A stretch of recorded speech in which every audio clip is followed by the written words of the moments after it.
காக்கும் கரை விநாயகருக்கு சரணம், பூண்டி மகானுக்கு அரோகரா. கிருஷ்ண பக்தையான ஸ்ரீ சிலாபாயினுடைய சரித்திரத்தை நாம் இன்றைக்கு பார்க்க போகின்றோம்.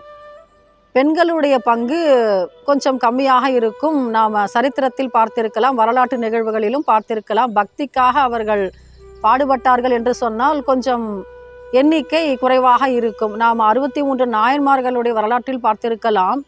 3 பேர் மட்டுமே பெண்களாக இருப்பார்கள். சுந்தரமூர்த்தி நாயனாரை பெற்றெடுத்த இசைஞானியார் மற்றும் மங்கையர்க்கரசியார் நாயனார், காரைக்கால் அம்மையார், இந்த 3 பேர் மட்டுமே பெண் மக்கள் 63 நாயன்மார்களிலே. அதுபோல நாம் பாகவத கதைகளில் பார்த்திருத்தோம் என்று சொன்னால், நாம் இந்த சிலாபாய் மற்றும் இந்த மீராபாய் என்ற இந்த பக்தர்களுடைய பெயர்களும் எண்ணிக்கையும் குறைவாக இருக்கும் பெண்களிலே. நாம் இன்றைக்கு பார்க்க இருப்பது சிலாபாயினுடைய சரித்திரம். அவருடைய அப்பா ஒரு குறுநில மன்னர். குஜராத் மாகாணத்திலே ஒரு குறுநில அரசு அவருடையது. ஒரே மகள், செல்வ மகள். அவளுக்கு நாம் அத்தனை கலைகளையும் கற்பிக்க வேண்டும் என்ற எண்ணம் கொண்டிருந்தார் சிலாபாயினுடைய தந்தை. அவர் என்ன பண்ணுறாரு, குழந்தைக்கு 5 வயதாக இருக்கும்பொழுது வித்யாபியாசத்தை தொடங்க வேண்டும் என்ற எண்ணம் கொண்டார். அதனால் அவர் தேர்ந்தெடுத்து ஒரு நல்ல ஆச்சாரியரிடம் கொண்டு சேர்ப்பிக்கின்றார் தன்னுடைய மகளான சிலாபாயை.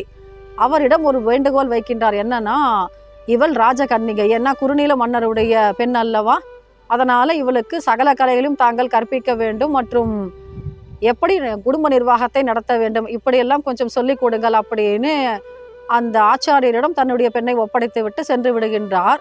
இந்த சிலாபாயும் என்ன பண்ணுறா, கர்ம சிரத்தையாக கற்றுக்கொள்கின்றாள். சாஸ்திரங்களையும் கல்வி கேள்விகளையும் மற்றும் அவர் கொடுத்த ஞானத்தை எல்லாவற்றையும் கற்றுக்கொள்கின்றாள் ரொம்பவும் ஆர்வமாக. அந்த ஆச்சாரியருக்கு ஒரு நியமம் இருந்தது. அவர் ஓர் அந்தனர். அவர் என்ன பண்ணுவாருன்னா, ஒரு சால கிராமம் வைத்திருப்பார். அதற்கு காலையில் எழுந்தவுடன் தான் நீராடி விட்டு அந்த சால கிராமத்தை திருமஞ்சனம் செய்விப்பார் மற்றும் பூக்களால் அர்ச்சிப்பார். தூபதீப நைவேத்தியங்கள் காண்பிப்பார். நாம் 16 வகை உபச்சாரம்னு சொல்லுவோம் இல்லையா, சோடோபசாரம், அதையும் செய்வார் இந்த அந்தனர். இதையெல்லாம் பார்த்து கொண்டிருப்பாலாம் சிலாபாய். அவளுக்கும் ஆசை வந்து விட்டதாம். ஏன்னா ஆச்சாரியர் ரொம்பவும் கர்மசிரத்தியாக இந்த பக்தியுடன் இந்த பூஜை செய்கின்றார் அல்லவா, ஏன் நாம் செய்தால் என்ன தவறு நிகழ்ந்து விடும், நாம் பூஜை செய்யக்கூடாதா, நாம் பக்தி செலுத்தக்கூடாதா அப்படின்ற ஒரு எண்ணம் வந்து விட்டதாம். அப்போ ஒரு நாள் கேட்கிறாளாம் தன்னுடைய ஆச்சாரியரிடம், சுவாமி, நீங்கள் இப்படி ஆராதிக்கிறீங்க இல்லையா ஒரு சால கிராமத்தை, இதனுடைய பூர்வீகம் தான் என்ன அப்படின்னு கேட்கும்பொழுது அவர் சொல்கிறாராம், இது நேபாளத்தில் கிடைக்கும் ரொம்பவும் சிறப்பானது, இதை யார் வேண்டுமானாலும் பூஜை செய்யலாம், ஆனால் பக்தி இருக்கணும் அப்படின்னு சொல்லி கொடுக்குறாராம். அப்போ இந்த அம்மா கேட்குறாங்களாம் சிலாபாய், எனக்கும் தாங்கள் சொல்லிக் கொடுங்களேன், எப்படி இதை பூஜை செய்ய வேண்டும் என்று அப்படின்னு கேட்கும்பொழுது அவர் எல்லாவற்றையும் சொல்லி கொடுக்கின்றாராம். இந்த சிலாபாய்க்கு பாருங்க, இப்போ அறிவு மட்டும் கிடையாது, அழகு மட்டும் கிடையாது, இறைவன் பால் அன்பும் வந்து விட்டது. இந்த பூஜை விதிமுறைகளை கற்றுக்கொண்டு விட்டதனால இவளுக்கோ இப்பொழுது 16 வயது ஆகிவிட்டது. இவள் தன்னுடைய படிப்பையெல்லாம் முடித்து விட்டாள். அதனால் என்ன பண்ணுறார் இந்த ஆச்சாரியார், அவளுடைய தந்தையிடம் கொண்டு சேர்ப்பிக்கின்றார். ராஜா, உங்களுடைய மகளுக்கு என்னால் இயன்றவரை எப்படி இல்லற நிர்வாகத்தை நடத்த வேண்டும், எப்படி பக்தி செலுத்த வேண்டும், எப்படி கல்வி கேள்விகளில் சிறந்து விளங்க வேண்டும் என்பதையெல்லாம் நான் எனக்கு தெரிந்த மட்டில் சொல்லி கொடுத்திருக்கிறேன். உங்களுடைய மகள் ரொம்பவும் திறமைசாலி, எல்லாவற்றையும் ரொம்ப ஆழமாக கற்றுக்கொண்டு விட்டால், அதி அற்புதமான பெண் அப்படின்னு சான்றிதழ் வழங்குகின்றாராம். ராஜாவுக்கும் சந்தோஷமாகிவிட்டது. அவருக்கு நிறைய சன்மானங்கள் எல்லாம் கொடுத்து அனுப்புகின்றாராம். இப்போ அவர் தன்னுடைய அரண்மனை ஜோதிடர்களை கூப்பிட்டு இந்த பெண்ணுக்கு ஏற்ற மணமகனை தேர்ந்தெடுக்க வேண்டும், அதற்காக நல்ல ஒரு வரனை பாருங்கள் அப்படின்னு கேட்கிறாராம். அவர்களும் தேர்ந்தெடுத்து ஒரு நல்ல மணமகனை காண்பிக்கின்றார்களாம். இப்போ கல்யாணம் நிச்சயமாயிட்டு சிலாபாய்க்கு.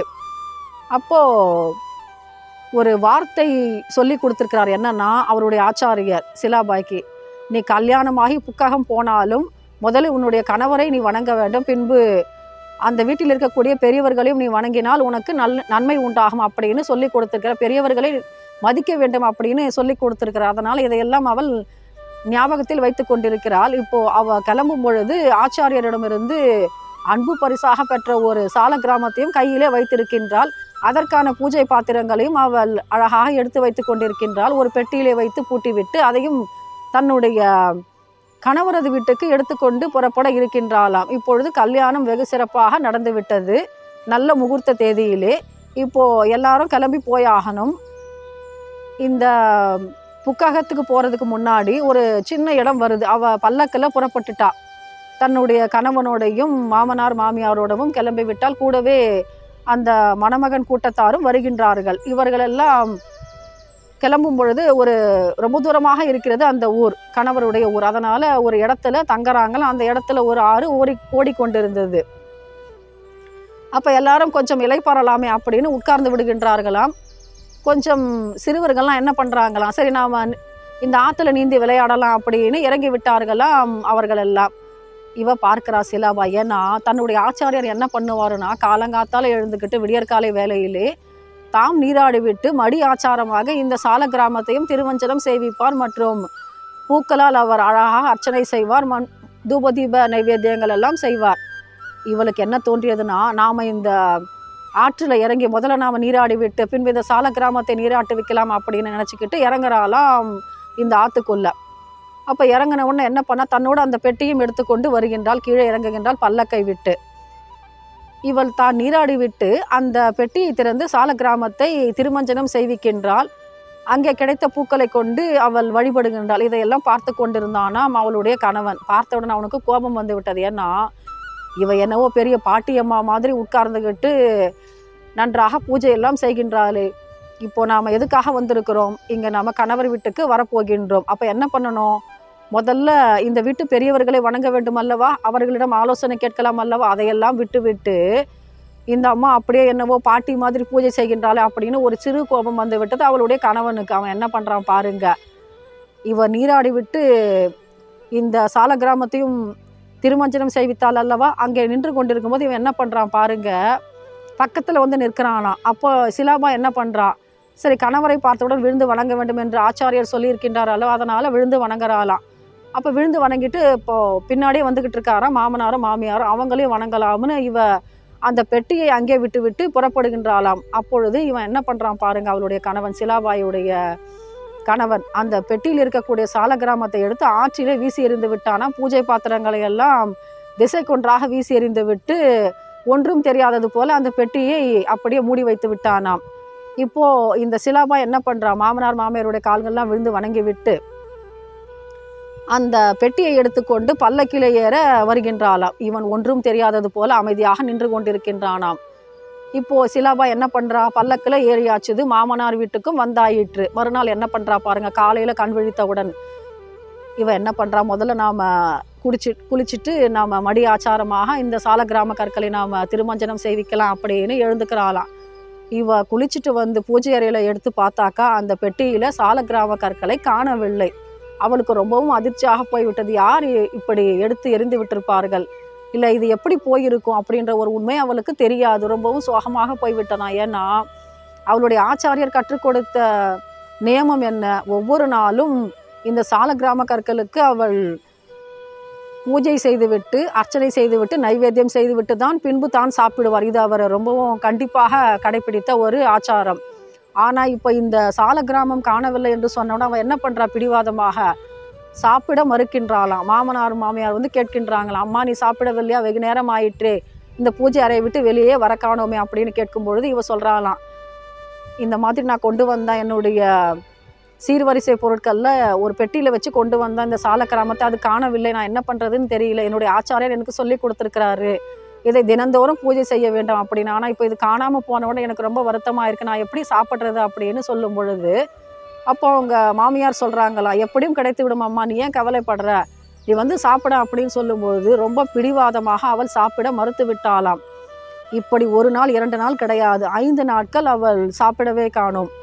எனக்கு என்னுடைய சால கிராமம் வேண்டும் கிருஷ்ணா, எனக்கு அதை கொடுத்து விடு, எங்கே இருந்தாலும் என்னுடைய பக்தி உண்மையானது தானே, நீ பார்த்துக்கிட்டு தானே இருக்க, நான் ஒவ்வொரு நாளும் பூஜை செய்து விட்டு தானே சாப்பிடுகின்றேன், உனக்கு தெரியாதா என்னுடைய அன்பு, நான் உன்னை பிரிந்து இருக்க மாட்டேன் அல்லவா, நீ எப்படியாவது நீ எங்கே இருந்தாலும் இந்த உலகத்தில் எனக்கு நீ மறுபடியும் கிடைக்க வேண்டும், என்னுடைய காணாமல் போன சால கிராமம் என்னுடைய கைக்கு வந்து சேர வேண்டும் அப்படின்னு ரொம்ப பிடிவாதமாக உண்ணாமல் உறங்காமல் அவள் ரொம்ப பிரார்த்தனை செய்துக்கிட்டு இருக்காளாம், வேண்டிக் கொண்டிருக்கின்றாளாம் கிருஷ்ண பரமாத்மாவை. இப்போ பார்த்துக்கிட்டு இருக்காரு கிருஷ்ண பரமாத்மா.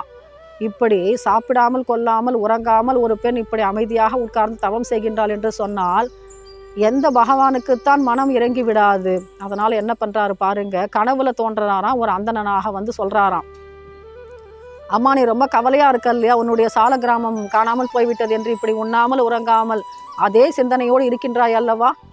இப்போ நீ காலையில் எழுந்து பாரு, கட்டாயம் உன்னுடைய பெட்டியில் நீ காணாமல் போனதுன்னு நினச்சிக்கிட்டு இருக்க இல்லையா, அந்த சால கிராமம் உன்னுடைய கைக்கு வந்து விடும், நீ பாரு அப்படின்னு சொல்லிட்டு கிளம்பி போயிடுறாராம் அவர் கனவுல ஆசிரியராக சொல்லிவிட்டு. இவளுக்கு சந்தேகம்தான் சிலாபாய்க்கு. ஏன்னா வந்தது உண்மையாகவே கிருஷ்ண பரமாத்மா தானா, இல்லை இந்த சால கிராமம் உண்மையாகவே நமக்கு திரும்ப கிடைத்து விடுமா அப்படின்ற ஒரு சந்தேகம் எல்லாம் அவளுக்கு இருந்தது. ஆனால் இவள் காலையில் எழுந்து பார்த்தவுடன் உண்மையாக அவளுடைய பெட்டியில் காணாமல் போன அவளுடைய சால கிராமம் திரும்ப வந்து விட்டது. மற்றும் அந்த பூஜை செய்ய வேண்டிய அத்தனை பாத்திரங்களும் பூஜை பாத்திரங்களும் சரியாக வந்து அமர்ந்து விட்டன அவளுடைய பெட்டியில். இவளுக்கா தாங்க முடியாத சந்தோஷமாக நாம் திரும்ப கிடைத்து விட்டதும் அல்ல நமக்கு இந்த சால கிராமம். எவ்வளவு சந்தோஷம் அவளுக்கு, ரொம்பவும் மகிழ்ச்சியாக ஆனந்தமாக இருந்ததாம். அவன் என்ன பண்ணுறா பாருங்க, மறுநாள் காலையில் எழுந்த உடனே நாம் இவ்வளவு நேரம் உட்கார்ந்துட்டோம் இல்லையா, நாம் குளித்து விட்டு வந்து கர்மசிரத்தியாக அவருக்கான பூஜைகளை செய்ய வேண்டும் அல்லவா என்று அவன் என்ன பண்ணுறா, ரொம்பவும் சந்தோஷமாக ஆவலாக குளித்து விட்டு வந்து இந்த சால கிராமத்தை திருமஞ்சனம் செய்வித்து மலர்களால் அழகாக அலங்காரமெல்லாம் செய்கின்றாளாம். தீபங்களை வரிசையாக அடுக்குகின்றாளாம். நறுமண புகையும் போடுகின்றாளாம். தூபதீபம் இப்பொழுது கமழ்ந்து கொண்டிருக்கிறது. இது எதுவும் தெரியாது அவளுடைய கணவனுக்கு. அவன் என்ன பண்ணுறான், காலையில் எழுந்து வந்து பார்க்குறானா, பார்த்தா வீடே ரொம்பவும் அற்புதமாக அலங்காரம் செய்யப்பட்டிருக்கின்றது. என்னன்னா, இவன் பூஜை அறைக்கு வந்து பார்த்தால் சிலாபாய் என்ன பண்ணிக்கிட்டு இருக்கா, அழகான தீபாலங்காரங்களின் அடுக்கு இருக்கிறது, மலர் அலங்காரங்கள் கண்ணை பறிக்கின்றன. அங்கு எழுந்த நறுமண புகை இவனுடைய மனதையே மாற்றிவிட்டது. அந்த தெய்வீக காட்சியை கண்டவுடன் இவனுக்கு வெட்கமாக போய்விட்டான். ஏன்னா அவள் பக்தி செய்வது உண்மைதான், இதில் என்ன தவறு இருக்க முடியும்? ஆணாக இருந்தால் என்ன, பெண்ணாக இருந்தால் என்ன, அவர்களுக்கென்று ஒரு இஷ்ட தெய்வம் இருக்கும் அல்லவா, அதை கும்பிடுவதில் என்ன தவறு நேர்ந்து விட முடியும்? அது அவர்களுடைய விருப்பம் அல்லவா. இதெல்லாம் ஏன் நாம் தலையிடணும்? ஏன்னா ஒருத்தருடைய நடத்தை சரியாக இருந்தால் அவர்களுடைய பக்தியும் சரியானதாகத்தான் இருக்கும். அவர்களுடைய நடத்தையில் தவறு இருந்தால் மட்டுமே அவர்களை நாம் கண்டிக்க வேண்டும் மற்றும் தண்டிக்க வேண்டும். ஆனால் இவள் பக்தி செய்வதில் என்ன தவறு இருந்திருக்க முடியும்? நாம ஏன் இப்படி அவசரப்பட்டு ஆற்றுல வீசி எரிஞ்சோம் இந்த சால கிராமத்தை அப்படின்ற ஒரு எண்ணம் அவனுக்கு வந்து விட்டதாம். நாம் செய்தது தவறு என்பது அவனுடைய மனதுக்கு புரிந்து விட்டதனால் அமைதியாக நின்று கொண்டிருக்கின்றானாம். அப்போ சிலாபாய் என்ன பண்ணுறா, நிமிர்ந்து பார்த்தாக்கா தன்னுடைய கணவன் பக்கத்தில் வந்து நின்று கொண்டிருக்கின்றான். அவனுக்கு வெட்கமாக போய்விட்டது. ஏன்னா எவ்வளோ பெரிய பக்தியினுடைய மனது நோகும்படி நாம் செய்து விட்டோம். அவள் 5 நாட்களாக பட்டினியாக இருக்கின்றாள். இந்த பாவம் யாரை சேரும், நம்மைத்தானே சேரும், நாம் தானே தூக்கி எறிந்தோம். இந்த தவறு அவனுக்கு தெரிந்து விடுங்க. ஆனால் வாயை திறந்து சொல்ல காண, நான் தான் தூக்கி எறிஞ்சேன் அப்படின்னு. ஏன்னா நாம் செய்தது தவறாக இருந்தாலும் அந்த தவறுக்காக நாம் மன்னிப்பு கேட்டுவிட்டோம் கிருஷ்ண பரமாத்மாவிடம். ஏன்னா அவருடைய ஒரு பக்தியினுடைய மனதை நோக செய்தது பாவம். இதற்கான பிராயச்சித்தம் நாம் என்ன பண்ணணும், அவளுக்கு உரிய மரியாதையை கொடுக்க வேண்டும். அதனால் அவன் என்ன பண்ணுறான், இன்னும் பூஜை ஆரம்பிக்கவில்லையா சிலாபாய் அப்படின்னு கேட்கும்போது இவளுக்கு ரொம்பவும் சந்தோஷமாக போய்விட்டதான். ஏன்னா தன்னுடைய கணவன் திட்டுவான்னு நினச்சிக்கிட்டு இருந்தான். ஆனால் அவர் என்ன பண்ணுறாரு, நீ பூஜை ஆரம்பிக்கலாம் அப்படின்னு சொன்ன உடனே இவளுக்கு ரொம்பவும் சந்தோஷமாக போய்விட்டது. என்ன பண்ணுறா, ரொம்பவும் ஆனந்தமாக சர்க்கரை பொங்கல் வைத்து கிருஷ்ண பரமாத்மாவுக்கு நைவேத்தியமெல்லாம் செய்கின்றாளாம். அப்போது இவன் பார்த்துக்கிட்டு இருக்கானா. ஏன்னா பக்தி செய்வதில் நாம் பாகுபாடு பார்க்கக்கூடாது, வேறுபாடு காட்டக்கூடாது. இஷ்ட தெய்வத்தை நாம் எப்படி வேண்டுமானாலும் ஆராதனை செய்யலாம், அது அவர்களுடைய நியமம். இதற்கு நாம் தடை சொல்லக்கூடாது என்ற ஒரு உண்மை அவனுக்கு புரிந்து விட்டது. அதனால் இந்த பக்திக்கு அவன் இசைந்து விடுகின்றான். மேற்கொண்டு பக்தி செலுத்தவும் அவன் தயாராகி விடுகிறான் அவளோடு சேர்ந்து கொண்டு. இந்த 2 பேரும் சேர்ந்து ரொம்பவும் அற்புதமாக பக்தி செய்து கிருஷ்ண பதத்தை அடைந்தார்கள் என்பது பாகவத கதையில் வரக்கூடிய அற்புதமான வரலாறு. ஏன்னா பெண்கள் பக்தி செய்துவது ரொம்பவும் சுலபமாக கிடைக்கக்கூடியது கிடையாது அல்லவா. ஏன்னா அவர்களுக்கு பல கடமைகள் இருக்கின்றன. அவர்கள் அதிலிருந்தெல்லாம் மீண்டு ஒரு தியானம் செய்வதோ இல்லை பிரார்த்தனை செய்வதோ பக்தி செலுத்துவதோ ரொம்பவும் கடினம் அல்லவா. ஆனால் அதையும் மீறி இவள் என்ன பண்ணுறா, கிருஷ்ண பக்தியினால் இவள் உயர்ந்து காணப்படுகின்றாள். தன்னுடைய கணவனுடைய மனதையும் மாற்றி அவனையும் இந்த கிருஷ்ண பக்திக்கு இசைந்து வருமாறு செய்து 2 பேரும் சேர்ந்து கிருஷ்ணனை ரொம்ப காலம் அவர்கள் ஆனந்தமாக ஆராதனை செய்து கிருஷ்ண பதம் அடைந்தார்கள் என்பது பாகவத கதைகளில் வரக்கூடிய உன்னதமான வரலாறு. நாமும் இந்த சிலாபாயினுடைய பாதத்தை வணங்கி நம்முடைய கிருஷ்ண பக்தியை கிருஷ்ணனுக்காக செலுத்துவோமாக, அவனிடமிருந்து வேண்டிய வரங்களை பெற்றுக்கொள்வோமாக. மீண்டும் சந்திப்போம். கிருஷ்ண பக்தர்களின் சரிதம் வாழ்க, கிருஷ்ணனுடைய நாமம் வளர்க. மீண்டும் சந்திப்போம் ஒரு அற்புதமான பக்தருடைய நிகழ்விலே. காக்கும் கரை விநாயகருக்கு சரணம், பூண்டி மகானுக்கு அரோகரா.